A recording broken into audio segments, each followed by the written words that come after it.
वालेकुम। आप सभी नाजरीन को मेरी तरफ से मैं आज ये जो क़यामत की निशानियां जैसे फ़िरके आएंगे, जिस तरीके से क़यामत की ओर हम लोग बढ़ रहे हैं, तो इसकी हम एक वीडियो आपको पहले दे चुके थे और अभी रिएक्शन वीडियो दूसरी देने वाले हैं। दूसरा पार्ट है ये, और लास्ट एक और वीडियो आएगी इसके अलावा, और इसमें बामुकम्मल ये पता चल जाएगा कि क्या चीज़ें कैसे होंगी। पहले दज्जाल का फ़िरका आएगा, इसके बाद में याजूज माजूज आएंगे, इसके बाद में दाबतुल अर्द आएगा।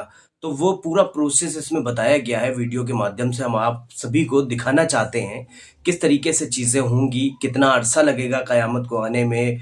तो वो सारी चीज़ें इसमें दिखाई गई हैं, और चलते हैं अब ये वीडियो को प्ले करते हैं और आपको दिखाते हैं।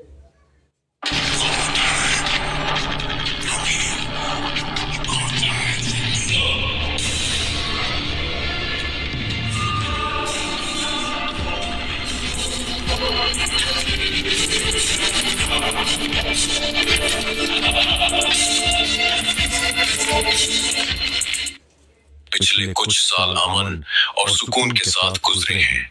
हमें इसके बावजूद किसी भी नई आजमाइश के लिए तैयार रहना चाहिए, क्योंकि याद रहे कि अब मेहदी हमारे दरमियान नहीं रहे हैं। दुरूद हो अल्लाह के नबी ईसा पर।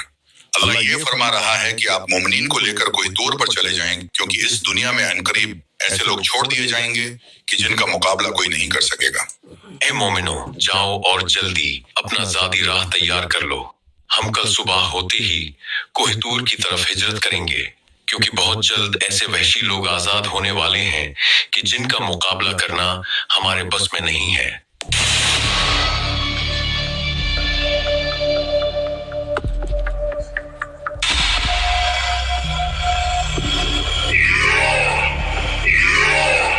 हम कल दोबारा आएंगे और इंशाअल्लाह ये दीवार तोड़ देंगे।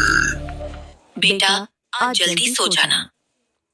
तो इसमें ये दिखाया गया है कि जो याजूज माजूज हैं, एक दीवार बनाई गई थी हज़रत जुल्करनैन के द्वारा, अल्लाह की रहम करम से वो दीवार बनाई गई है, जिसके पीछे ये जो याजूज और माजूज की कौम है, ये उसके पीछे कैद है। और क़यामत आने से पहले ये उस दीवार को चाटेंगे, और चाट रहे हैं, तोड़ रहे हैं, हर तरीके से उस पर प्रहार कर रहे हैं। और एक दिन ऐसा आएगा जब ये इंशाअल्लाह बोल के उस दीवार को चाटेंगे और वो पूरी दीवार ख़त्म कर देंगे, टूट जाएगी दीवार, और इनका फ़िरका जो है वो इस दुनिया में फ़साद फैलाएगा, मारेगा, पीटेगा। तो वो सारी चीज़ें इसमें एक्सप्लेन करी गई हैं। तो बढ़ते हैं फिर हम आगे वीडियो की ओर। हमने कल सुबह होते ही निकलना है। दादी जान, हम उनसे इतना डर क्यों रहे हैं?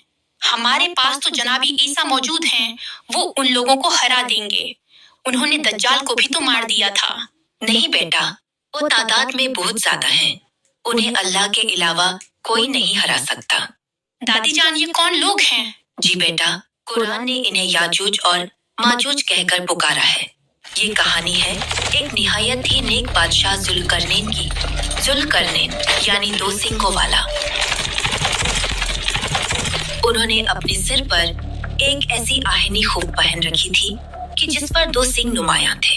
इनकी हुकूमत का दायरा बहुत वसी था। वो अपनी फौज को लेकर एक ऐसी जगह पहुंचे जहां उन्होंने सूरज को एक सियाह कीचड़ के चश्मे में डूबता हुआ यानी गुरूब होता हुआ पाया। अल्लाह ये फरमा रहा है कि ऐ जुल्करनैन, या तो तुम इन्हें सजा दो या इनके बारे में भलाई इख्तियार करो।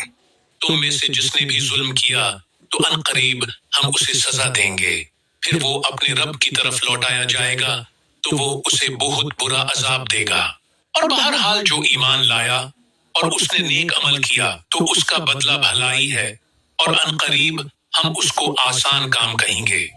जुल्करनैन ने उस जगह बसने वाली कौम को काबू किया और वो अपनी फौज के साथ मशरिक की तरफ रवाना हो गए। बहुत सारे लोग समझते हैं कि 4 दिन में हम हिप्नोसिस सीख ही नहीं सकते, और मैं आप सबको बता। रास्ते पर सफर करते हुए एक ऐसी जगह पहुंचे जो सूरज के तुलू होने की जगह थी। वहां उन्होंने एक ऐसी कौम को देखा कि जिनके लिए अल्लाह ने सूरज से कोई आड़ नहीं रखी थी। मैं तुम लोगों को खुदाए यकता पर ईमान लाने की दावत देता हूँ, वो खुदा कि जिसने तुम्हें पैदा किया। इसके बाद जुल्करनैन अपने लश्कर को साथ लिए एक और रास्ते की तरफ चल पड़े। इस बार वो दो पहाड़ों के बीच एक ऐसी जगह पर पहुंचे जहां उन्हें एक ऐसी कौम मिली जिन्होंने जुल्करनैन से मदद तलब की। जुल्करनैन और उस कौम के लिए एक दूसरे की जबान को समझना मुश्किल था, इसलिए गालिबन इशारों की जबान में बातचीत की गई। उन्होंने बताया कि किस तरह याजूज और माजूज जमीन में फसाद बर्पा करते हैं और वो कौम खुद भी उनके जुल्म का शिकार थी। उन्होंने जुल्करनैन से दरख्वास्त की कि वो कुछ माल के बदले उनके और याजूज माजूज के बीच एक दीवार बना दे। जुल्करनैन ने किसी मुआवजे के बगैर उनकी मदद करने का फैसला किया। मेरे पास मेरे रब का दिया सब कुछ है, बस तुम लोग दीवार बनाने में मेरी मदद करो और मेरे पास ज्यादा से ज्यादा लोहे के टुकड़े लाओ। जुल्करनैन अपनी निगरानी में लोहे के उन टुकड़ों की मदद से एक बहुत बड़ी दीवार बनाने में कामयाब हो गए। जुल्करनैन के कहने पर उस लोहे की दीवार को जलाया गया ताकि वो एकदम गर्म हो जाए और फिर जुल्करनैन ने खुद उस गर्म लोहे पर पिघलाया हुआ तांबा उंडेला ताकि दीवार इस कदर मजबूत हो जाए कि किसी सूरत याजूज माजूज उसमें सुराख ना कर सके। ये मेरे रब की रहमत है, और फिर जब मेरे रब का वादा आएगा तो वो इसे पाश पाश कर देगा, और मेरे रब का वादा सच्चा है।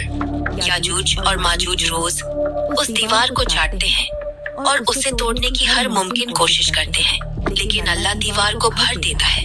लेकिन अब खुदा का वादा पूरा होने का वक्त करीब है कि जिसका जुल्करनैन ने बताया था।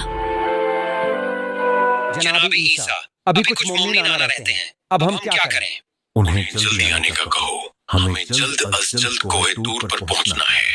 दीवार टूट चुकी है, अब हम आजाद हैं।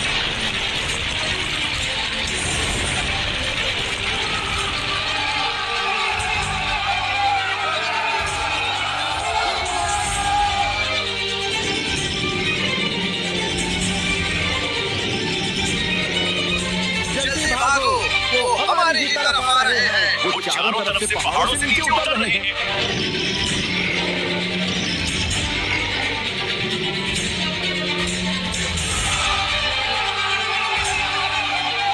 भागो, जल्दी करो।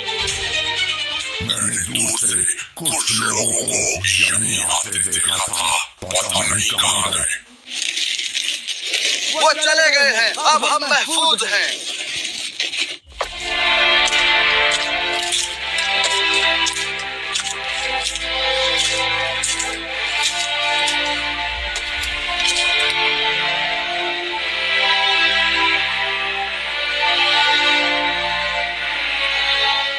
बेशक ये अल्लाह था कि जिसने हमारी जान बचाई।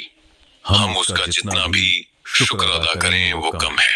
ए ईसा नबी, हम तो बच गए हैं, लेकिन बाकियों का क्या बनेगा जो हमारे साथ नहीं आए?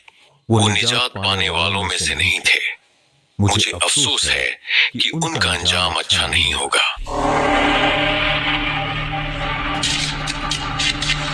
इनमें से किसी को भी जिंदा नहीं छोड़ना।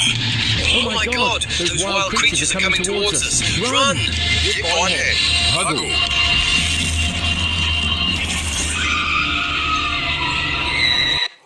याजूज माजूज जब इस दुनिया में आएंगे तो वो बहुत सारी चीज़ों पे हमला करेंगे, पत्थर खाएंगे, पेड़ खाएंगे, मतलब कुछ भी खाएंगे पिएंगे।